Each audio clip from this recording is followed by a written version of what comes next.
नमस्कार। सब राम भक्तों को राम राम। आज के अंक में हम राम के वन गमन की कथा देखेंगे। जैसा कि हमने पहले कहा, राम का 14 वर्ष का वनवास उनकी 10 ज्ञानेंद्रियों और कर्मेंद्रियों और मन बुद्धि चित्त और अहंकार, इन 14 अंगों पर संयम के लिए, अभ्यास के लिए, तप के लिए किया है।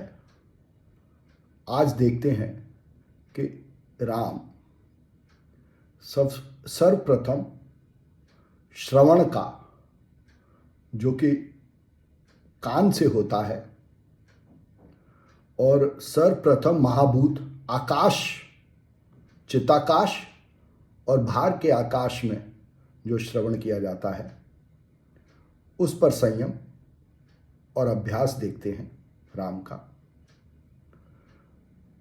राम सीता और लक्ष्मण के साथ कैकेयी और दशरथ के पास आज्ञा मांगने जाते हैं वनगमन के लिए। राजा दशरथ मूर्छित हैं, बहुत विषाद से भरे हुए हैं, उन्हें आज्ञा नहीं देते। तो महारानी कैकेयी तमक उठती हैं, नाराज हो जाती हैं और कहती हैं, सुकृत सुजसु पर लोको न साऊ, तुम्हें जान बन कहे न काऊ। कि राजा का चाहे यश सुकर्म सब चला जाए, पर महाराजा दशरथ तुमको जाने को नहीं कहेंगे। और यह कह के फिर कहती हैं, अस विचारे सोई करहु जो भावा। अब राम कैसे सुनते हैं कैकेयी के इन वाक्यों को? ये अगली लाइन में तुलसीदास जी कहते हैं, राम जननी सेख सुनी सुख पावा। तो राम को बड़ा सुख प्राप्त होता है माता कैकेयी के इन वाक्यों को सुनकर, क्योंकि उन्हें मालूम है कि वन में जाके वो अपनी इंद्रियों और अंतकरण पे संयम की तपस्या करेंगे। ऐसा मौका उन्हें और कभी नहीं मिलेगा। अब देखते हैं कि दूसरे लोगों कैसे सुनते हैं कैकेयी की इस बात को। तो सर्वप्रथम राजा दशरथ, भूप हे बचन बान सम लागे, करहि न प्राण पयान अभागे। तो दशरथ इसको ऐसे सुनते हैं जैसे कि उनको कोई तीर मार दिया हो, बहुत परेशान हो जाते हैं। बाकी लोग कैसे सुनते हैं? लोग विकल मूर्छित नर नाहु, काह कर एक छु सूझ न काहू। बाकी लोग भी सब विकल हो जाते हैं, बहुत परेशान हो जाते हैं और उन्हें कुछ ध्यान नहीं रहता कि कैसे आगे क्या किया जाए। तो ये देखिए कि कैकेयी ने एक बात कही, पर सबों ने उसको अलग अलग तरीके से सुना। राम ने अलग तरीके से सुना, सुख पाया।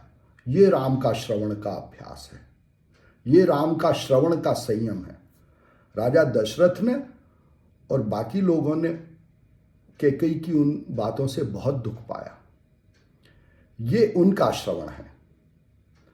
ये श्रवण कैसे अलग हो जाता है, इसके लिए हमें प्रकृति के 3 गुणों को देखना पड़ेगा। तो प्रकृति, सारी प्रकृति 3 गुणों के अंदर व्यवहार करती है। एक है तमस, एक है रजस और एक है सत्व।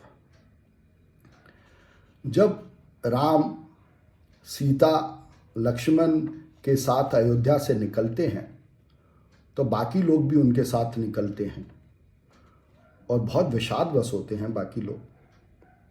तो सर्वप्रथम तमसा नदी पर पहुंचते हैं और वहां रात को रुकते हैं। तुलसीदास जी कहते हैं, बालक वृद्ध बिहाय गृह, लगे लोग सब साथ, तमसा तीर निवास किय, प्रथम दिवस रघुनाथ। तमसा नदी तामसी प्रवृत्ति का प्रतीक है। यहां पर सब लोग परेशान हैं, दुखी हैं। पर राम कैसे हैं? तुलसीदास जी कहते हैं, रघुपति प्रजा प्रेम बस देखी, सदय हृदय दुख भयउ विशेषी। राम अपनी प्रजा को प्रेम से देखते हैं और उनका दुख देख के उनको थोड़ा सा दुख होता है। बाकी सब लोग दुखी हैं, पर राम प्रेम में है। राम पर इस तामसी वृत्ति का कोई असर नहीं पड़ता है, पर बाकी सब लोग तामसी वृत्ति के हैं। तामसी वृत्ति अज्ञान का, आलस्य का, निद्रा का, अंधकार का प्रतीक है। इसीलिए जब बाकी सारे लोग सो जाते हैं तो जो जाग रहे हैं, जो ज्ञान में हैं, राम, लक्ष्मण, सीता और सुमंत, वो रथ लेके रात में ही निकल जाते हैं और बाकी सब लोग पीछे रह जाते हैं। बाकी सब लोग सवेरे उठ के वापस अयोध्या को लौट जाते हैं और वहाँ नेम व्रत करते हैं राम की वापसी के लिए। तो राम तामसी प्रवृत्ति, जो कि तमसा नदी के प्रवृत्ति से दिखाई गई है, उसके आगे जाते हैं, उसके आगे चलते हैं हर्ष के साथ, सुख के साथ। पर बाकी सब जो लोग जिनका कि श्रवण तामसिक प्रवृत्ति का है, वो दुख और विषाद में वापस अयोध्या आ जाते हैं।